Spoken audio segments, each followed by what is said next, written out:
Salut tout le monde, c'est Ginji, on se retrouve pour un Ginji DR. Donc là, on va faire un Ginji DR, quelque chose que j'ai pas encore fait jusqu'à présent.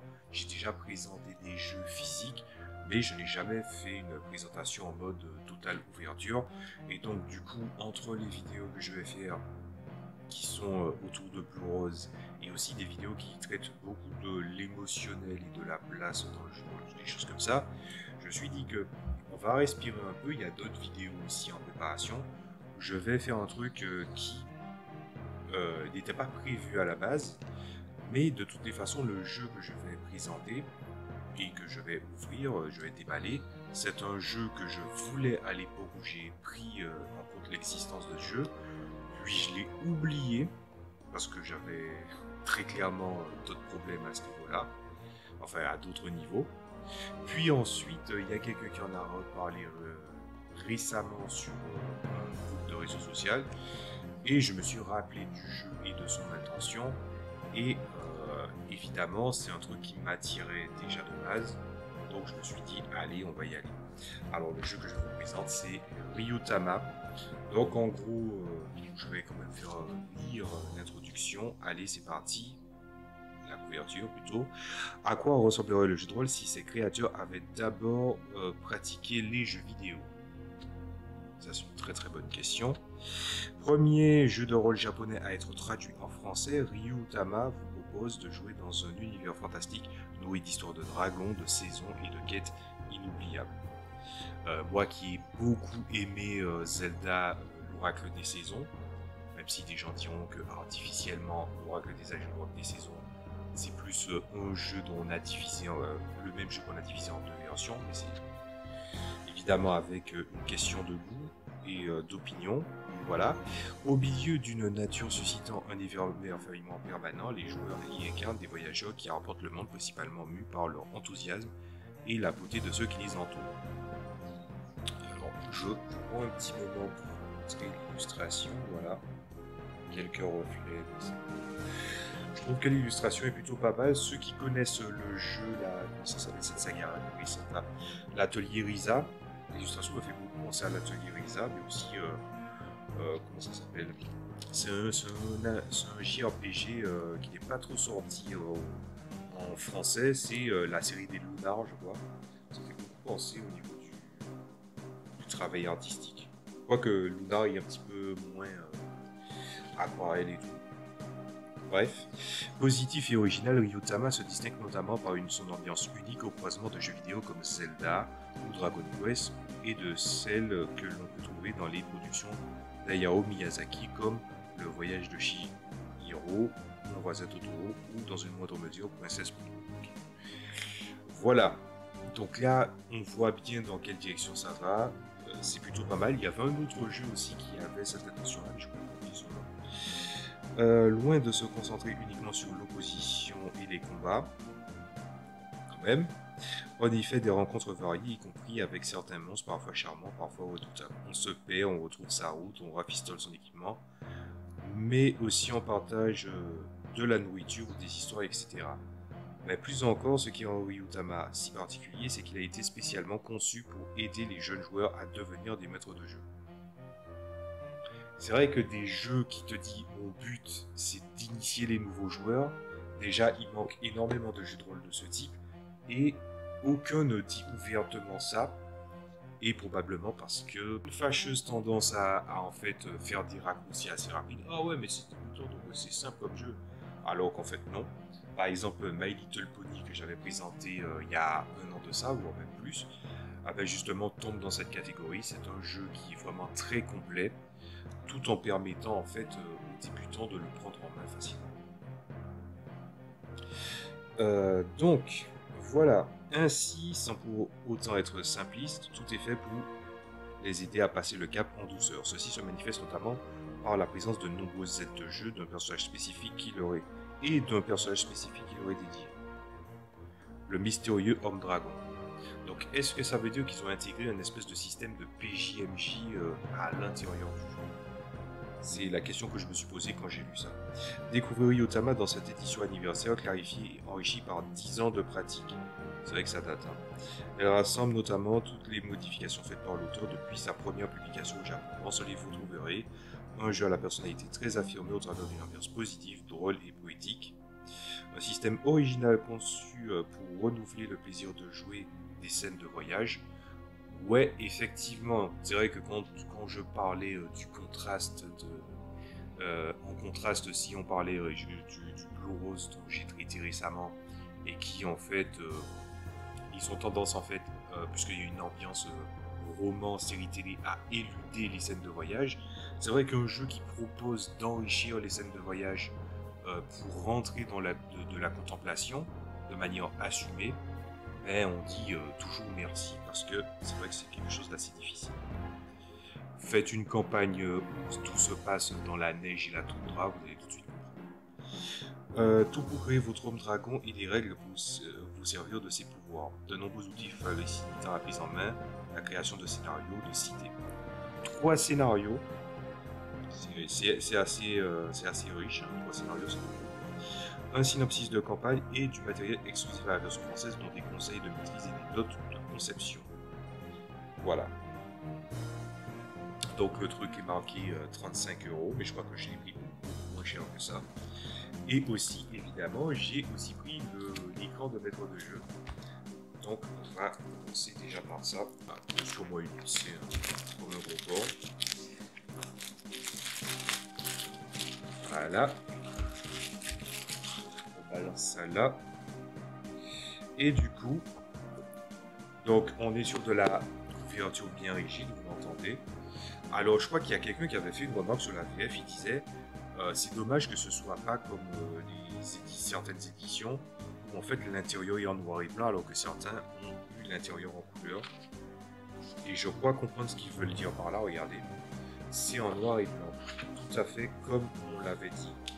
Après ça me dérange pas, je veux dire, je veux dire après taper 220, clairement que si c'est élégant tout en étant en noir et blanc, forcément ça va pas gêner.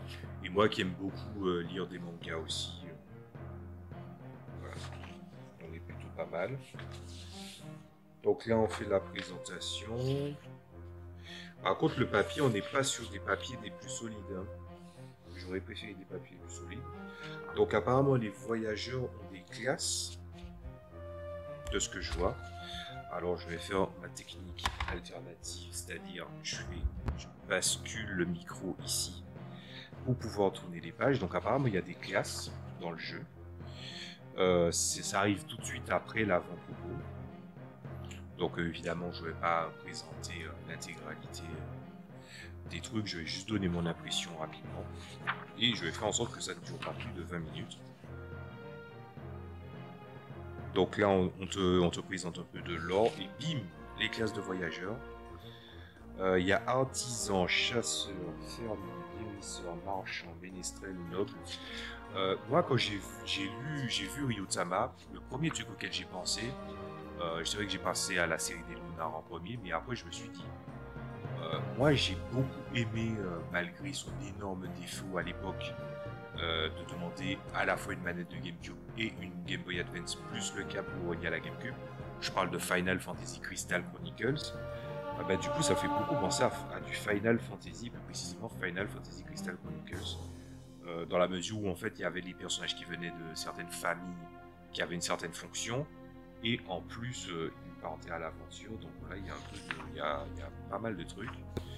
Donc apparemment, il y a 7 classes. Artisan, chasseur, fermier, noble, ménestrel, marchand, guérisseur. Et ensuite, il y a les types d'hommes dragons. Donc, je pense que comme il y a une notion de saison et tout, peut-être qu'il y a plusieurs dragons. Je voudrais montrer un petit peu d'image. Voilà. Donc, on est sur des illustrations très jolies. Franchement, c'est sur un niveau de dessin que je vise. Parce que j'adore l'esthétique, j'aime pas dire chibi, parce que chibi c'est plutôt un truc assez spécifique, mais le style super déformé, j'aime beaucoup. Grand merci à la série d'Edo Capone qui m'a vraiment donné envie de m'intéresser à ce style de dessin. Donc il y a des types d'hommes dragons. On on te parle de souffle. Sûrement, c'est les domaines. Je pense que les hommes dragons déterminent les domaines, leurs domaines spécifiques dans le récit que vous allez raconter. Et ensuite, ils ont des objets qui sont. En fait, on est un mélange entre le narrateur qui est une sorte de divinité avec 3 domaines d'influence, de ce que je vois, mais aussi 3 objets iconiques qu'on appelle des artefacts. Donc voilà, par exemple le dragon vert, je vais faire la description rapide, féru d'histoire classique, de longs voyages colorés et des quêtes immédiates faisant part belle à l'aventure et à l'espoir, l'homme dragon vert n'a pas d'atout particulier mais il dispose de nombreux pouvoirs faciles à utiliser. Il est donc tout indiqué pour les débutants. Ses souffles, c'est la nostalgie, la route et le voyage. Et artefact, c'est l'encyclopédie, la lanterne et le sextant. Voilà. Je ne vais pas lire les autres, mais voilà, on est sur quelque chose qui est plutôt pas mal. Ah, là, on est sur une partie intéressante. Donc là, on commence à te parler de Ryutama, comment ça se passe. Moi, je connais pas, je connaissais l'intention du jeu, mais je connaissais pas le jeu en détail. Donc là, j'aurais beaucoup de choses à apprendre. Évidemment, j'en ferai une lecture holistique, ça c'est clair et net. Mais je vais déjà essayer de finir les vidéos que j'étais censé faire. Donc ça c'est les voyageurs, ça c'est les hommes dragons. Moi, j'aurais pensé qu'il y aurait beaucoup plus de classes, mais je pense que les classes, ça doit être très facile à créer. C'est le jeu qui est vraiment pas prise de tête. Voilà. Donc on est sur des choses assez jolies, voilà, dans un style minimaliste assez simple. Et voilà. Le fait que ce soit en noir et blanc, personnellement, ça ne me gêne pas des masses. Non, vraiment pas. C'est vraiment très bien comme ça. Donc là, c'est les étapes Ryutama pour les joueurs. Donc on te dit survoler le livre, rassembler le matériel. Ah, il faut un set de dés complet. Ok, d'accord. Bon, ça, à la limite, voilà, les rôlistes, ils les collectionnent, donc je pense que ça ira. Ah, le joueur doit créer une ville et tout. Les règles. Ouais. Donc là, on est sur la partie créer un personnage, puis ensuite, il y a à quoi ressemble une journée d'un voyageur. Donc ce qu'il fait. Ensuite, les conseils pour faire les voyages, donc voilà. Et on te parle des règles de profession, la montée de niveau et tout. Et dans la même catégorie de présentation, là, on vous montre c'est quoi le boulot, voilà, de l'homme dragon. Voilà. Donc là encore, c'est de découvrir le livre. Bon là, TMJ, donc ça veut dire que tu vas lire tout le livre, hein, vaut mieux. Décider du type de scénario, remplir la structure, voilà, patati patata. Présenter l'homme dragon. Donc il y en a 4. Je pense aussi que si par exemple tu veux créer le tien, ça va. Mais si je retourne à la section précédente, attendez, si on retourne à la présentation des dragons, il y a vraiment de quoi faire. Par exemple, je crois que je vais devoir faire la présentation des autres. Donc le dragon bleu apprécie surtout les histoires d'amour ou d'amitié qui réconfortent et redonnent le sourire, ainsi que tout ce qui touche aux animaux, à la famille et aux relations entre voyageurs. L'homme dragon bleu possède des pouvoirs renforçant les liens et récompensant la gentillesse. Souffle, amour, bonté, émotion, et artefact, anneau, cristal et mascotte.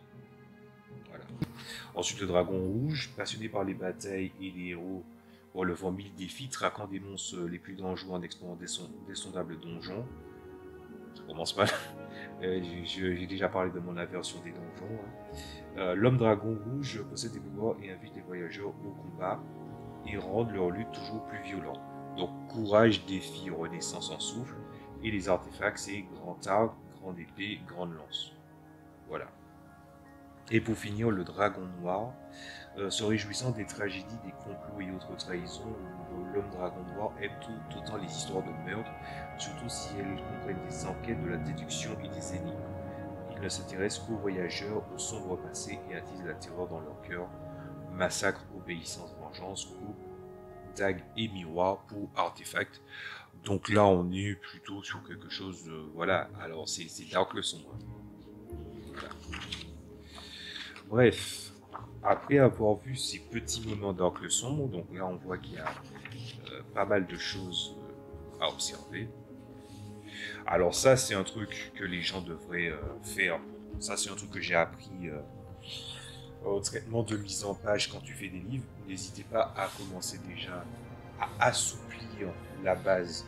Parce que sinon, si tu ouvres le livre et tu le manipules et tu laisses tout le temps ton doigt, la feuille va se gondoler, elle va s'abîmer. Donc voilà. La base. Alors, bref. Donc là, on te parle des vocabulaires. Ça, c'est plutôt intéressant. Donc apparemment, tout est bon. Sauf, en fait, tout est dedans, sauf le dessin. Voilà. Bon, là, on est sur quelque chose d'assez basique. Hein. Donc, le printemps. Ce chapitre est des personnages traités. Donc là, c'est créé un voyageur. Voilà, donc au niveau du traitement des feuilles, apparemment, on est vraiment sur un côté très RPG, c'est-à-dire que tu as un type. Donc, est-ce que tu es de type attaque, technique ou magie? En gros, c'est la sainte trinité des RPG et pas que des RPG japonais. Ensuite, la création prend beaucoup utilise beaucoup d'abréviations. Donc, bon, pour l'instant, je pense que ça va parce que je connais pas encore le délire. La fiche de Ryutama, la fiche perso, elle est très jolie, très efficace. Donc, je pense que là, c'est plutôt pas mal. Ensuite, au niveau des classes, donc on te présente chacune des classes, voilà. On te parle des spécialisations, des effets, tout ça. Donc là, on rentre vraiment dans le détail des classes proposées. Je veux dire, rien qu'à vue d'œil là, je sais déjà, par exemple, comment je pourrais créer des classes inédites et ce genre de choses-là. Alors, je rappelle quand même le contexte de pourquoi aussi je fais cette ouverture maintenant. C'est parce que je ne peux plus autant jouer à énormément de jeux que j'ai en cours d'élaboration. Donc, je vais devoir en choisir un. Plus, je vais jouer Mutant Masterminds. Et moi, je sais pas pourquoi, mais j'ai senti une grosse vibe très très importante. Finalement, je suis revenu à mes premiers amours, c'est-à-dire du bon gros JRPG et très souvent du JRPG tactique, genre Final Fantasy Tactics, Tactic Ogre aussi, et même d'autres jeux plus classiques comme les Golden Sun, tout ça.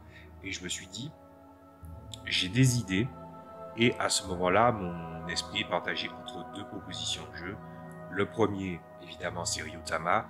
Le second, c'est le livre de Blue Rose, puisque Blue Rose s'y prête beaucoup, plus le livre, des morceaux du livre Modern Age et Fantasy Age qui viennent s'épauler. Voilà, de ça. Donc, là, je ne vais pas continuer plus loin. Voilà, donc apparemment les types te donnent des bonus spécifiques. Voilà, donc là on te parle des niveaux. Donc là on voit vraiment que c'est un livre qui est très très inspiré des... on est dans un livre qui est vraiment très très inspiré des JRPG. Donc moi je suis pas du tout perdu dans le truc. Ah d'accord. Ok d'accord. C'est un peu bizarre de mettre des niveaux de qualité d'objets dans un jeu de rôle, parce que souvent c'est une règle qui est assez pénible. Mais moi, par exemple, j'avais pris le parti dans, je crois, le premier et le troisième JDR, j'ai décidé de le mettre. Donc voilà. Et eux, ils ont décidé de le mettre aussi, apparemment. Par contre, quand ils te disent le prix, combien ça vaut, euh, voilà, et tu vois, il y a les multiplications et tout. Bon, voilà, hein. Je pense que là, la calculette sera de mise. Mais en même temps, hein, tout le monde a une calculette. Ça, c'est une calculette. Ça, c'est une calculette. Voilà. Et même moi, des fois, par facilité, pour éviter de faire perdre du temps, je préfère utiliser ça. Donc là, il y a les services, donc les qualités de repas, les trucs comme ça, le gîte, le couvert. Par exemple, rien que la nourriture, ça me fait énormément penser au premier JRPG, genre même les jeux qui s'appellent la saga des Idlid. On est vraiment sur des prix qui sont assez variables au niveau des qualités. Ça fait très plaisir. Voilà. Moi, j'aime quand c'est minimaliste et quand on sent vraiment l'écart entre les objets. J'aime bien la graduation efficace. Et là, on est sur de la graduation efficace. Ah, là, on voit encore une autre belle qualité. Ils ont fait exactement comme dans comment ça s'appelle, dans Blue Rose, c'est-à-dire qu'ils ont décidé, même s'ils ont décidé de mettre des calculs et tout, et ça sera facile à gérer, je pense, ils ont décidé de vraiment prendre les pièces d'équipement au plus simple, là où les services, eux, sont très très répandus. Voilà. Il y a même des objets spécialisés comme des bottes de marche, des bottes de pluie, des raquettes à neige et tout. Donc on voit vraiment que tout est tourné vers la logistique, tout en étant simple, pour pouvoir raconter de bons voyages. Voilà. Et puis après, tu as les animaux, leurs spécificités, le matériel, les pactages. Donc là, pour l'instant, on est sur des très très bons trucs. Bon, en fait, là, je suis en train de lire les trucs, mais en vrai, la section équipement, c'est la section équipement. C'est en fait comme si tu lisais un wiki de Tactical RPG ou d'un JRPG. Donc, il n'y a pas grand-chose à dire, en fait. Donc, il y a le temps d'incantation. Donc, il y a des catégories de magie. Donc, il y a les sorts qui s'exécutent tout de suite. Il y a les côtés ritualistes cérémonial. Il y a le coup en énergie. Voilà. Ah, là, on est sur un truc que j'adore. Voilà. Le gros fan de Battlecry parle pour moi, là. C'est-à-dire qu'on a des écoles de magie. Les écoles de magie, elles tiennent sur une page. Et du coup, il y a une certaine disparité entre les sorts qui permet en fait d'avoir des choses très très intéressantes dès le départ. Voilà. Et chaque page va ajouter les degrés de niveau, puisque en fait il y a une notion de niveau là-dedans. Ouais, c'est bien ce que je pensais, il y a 10 niveaux dans le jeu. Donc on est vraiment sur des choses très très cool. Ah là là, les livres de, en fait la partie section magie, elle est très très très très grande quand même, hein, force est de constater. Donc là, on est bon. Et là, c'est la section été. Donc là, on va... Là, il y a quelqu'un il y a une partie où, en fait, tu vas... En fait, on t'explique comment se passe une aventure. Jusque-là, il n'y a pas de souci. Et puis, là, c'est la partie action. Donc, il y a un système d'échec critique qui est assez basique, assez efficace. C'est-à-dire que, par exemple, quand tu lances 2 dés et que ça fait un 1, ben, c'est un échec critique. Et quand tu fais quand tu fais une des valeurs de dés au maximum du dé le plus faible et que le dé supérieur a exactement la même somme, par exemple vous lancez un D6 ou un D8, si vous faites un 6 sur le D8 et sur le D6, ben, en fait ça te donne un critique, ce qui fait que les possibilités combinatoires concernant les sorties de critique sont en fait beaucoup plus rares et donc du coup va être beaucoup plus déterminant dans des situations critiques, tout en sachant qu'il y a des objets qui facilitent les critiques, me semble-t-il. Donc on va voir ça. Il y a les tests, les oppositions. Voilà. On est sur une idée que moi-même j'utilise hein, pour les tests précis. Par exemple, si tu veux escalader ou nager, c'est ta vigueur plus ton agilité. Donc on est sur des choses, voilà, on est sur des choses basiques mais qui fonctionnent. Il y a les conditions. Donc il y a énormément de chiffres, mais c'est des calculs assez rapides à aborder. et la plupart des calculs, tu les fais déjà en amont sur la fiche. Ce qui fait beaucoup penser à du Pathfinder dans un sens, mais en beaucoup plus simplifié. Ensuite, il y a les sauvegardes.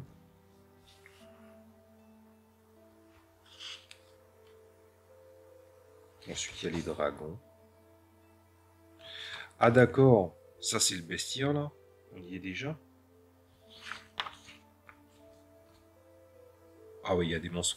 Les monstres, je trouve que les poules des dragons, c'est des dragons vraiment très stylés. Les gens, des fois, ils veulent... Voilà. En matière d'illustration, des fois, ce que je reproche aux gens par rapport à la mythologie des dragons, mis à part le fait qu'ils te disent ah gna gna gna, ça a telle apparence, ça devrait être ceci, ça devrait être cela.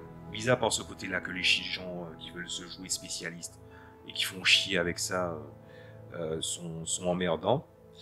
Ben, un autre aspect que je trouve que j'ai comme remarque au niveau pop culture au niveau des dragons, c'est que les dragons, en fait, on n'arrive plus à rêver parce qu'on arrive à une pente où, en fait, tout le monde a décidé de dire à quoi ressemble telle catégorie de dragon.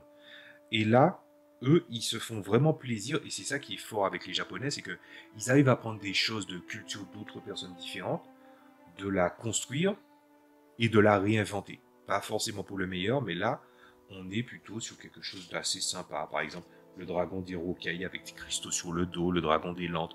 Le dragon des Landes, là, c'est celui qui était plat là, qui faisait penser à une tortue. Je kiffe ce design. Voilà. Et puis il y en a d'autres. Tu vois, le dragon des forêts, le truc, il est assez spécial. Oh là là, mais qu'est-ce que... En fait, en vrai, on est déjà à 27 minutes. J'aurais... Ah, il y a même un dragon des hautes montagnes.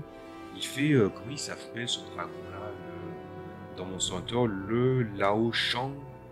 En fait, le dragon qui est un boss. Et en fait, il fait plusieurs mètres de long. Il est obligé de monter sur un château avec des canons pour tirer dessus. Donc on est très clairement sur ce genre d'univers où ils se sont vraiment fait plaisir. En vrai, je pense que c'est un jeu qui ferait énormément plaisir. Si vous êtes quelqu'un qui de base vous dites ah là là, les chiffres, les maths, c'est bien.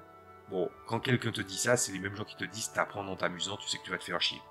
Mais en vrai, je n'ai rien vu qui en fait, vient à te repousser. Même moi qui déteste trop de l'abréviation, comme par exemple le W System Lux, là je trouve que c'est plutôt bien géré.